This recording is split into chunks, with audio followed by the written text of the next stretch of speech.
dumating itong mga makinaryang ito, sobrang bilis ng pag-aani. Napakaliit ng mga losses.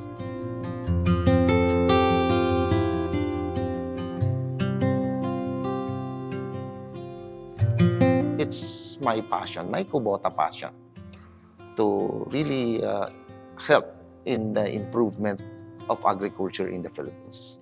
Saka yung naging impact sa akin ng Kubota talagang napakalaki. Kaya pasalamat ako doon sa Kubota talaga na yung magandang kumpanya na yung supportan nila. Hindi lang yung basta bibigyan ka ng unit na makabenta lang sila, hindi ganoon eh. Yung after sales na nakasuporta sa iyo, lalo na sa mga parts. Sa hanap buhay namin ay siya din ang pinagkatiwalaan namin. Hindi nila kami pinababayaan.